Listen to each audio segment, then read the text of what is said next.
اور عیب جوئی کرنے والا، مشاء بنمیم چلتا ہی ہے چغلی کے لیے، مناع للخیر خیر کو منع کرنے والے، یہ حرام، قرآن خوانی کا اکرام حرام، تراویح کے حافظ کا اکرام اور تعظیم تو شرعاً مطلوب ہے، محمود ہے، آپ خام ذہن سے اس کو اجارہ کہتے ہیں، کیونکہ فقہاء نے کتاب الاجارہ میں نقل کیا، بے شک میں تسلیم کرتا ہوں کہ ایک عرصے سے ہمارے علماء اور بزرگوں کا فتویٰ ان چیزوں کے ناجائز ہونے کا شائع ہوا ہے،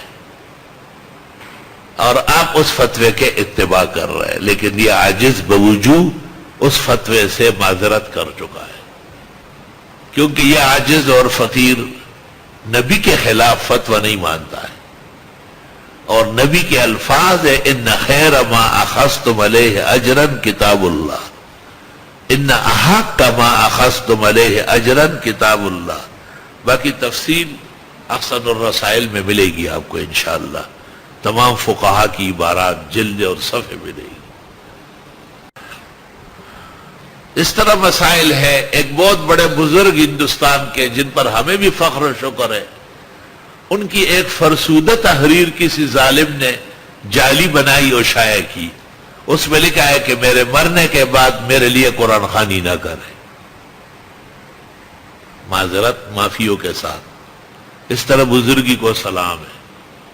ہمارے نزدیک سب سے بڑا عمل زندے اور مردے کے لیے قرآن خوانی ہے، یہ معتزلہ و خوارج کے خیالات ہیں۔ ایسی تحریر بھی ہے جس میں قادیانیوں کو اہل کتاب مانا ہے، اہل کتاب تو الذین اوتوا الکتاب من قبلکم ہے،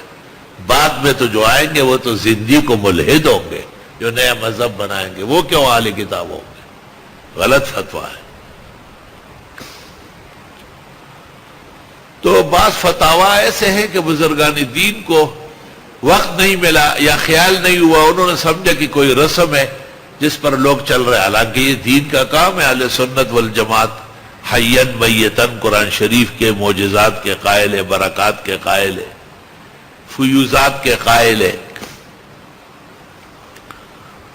تو یہ سمجھنا کہ اگر قرآن خوانی پر طالب علموں کو یا قرآن مجید کے تراویح میں سنانے پر حافظ کو کچھ دیا گیا تو یہ درست نہیں ہے، تو یہ عاجز اور فقیر آج سے 32 سال پہلے اس کے خلاف تحریر لکھ چکا ہے، اور مولانا مفتی ولی حسن اور مفتی رشید احمد لدھیانوی اور مولانا یوسف لدھیانوی، تمام اکابر علماء موجود تھے اور انہوں نے اس کو پاس کیا ہے۔ صحیح ہے۔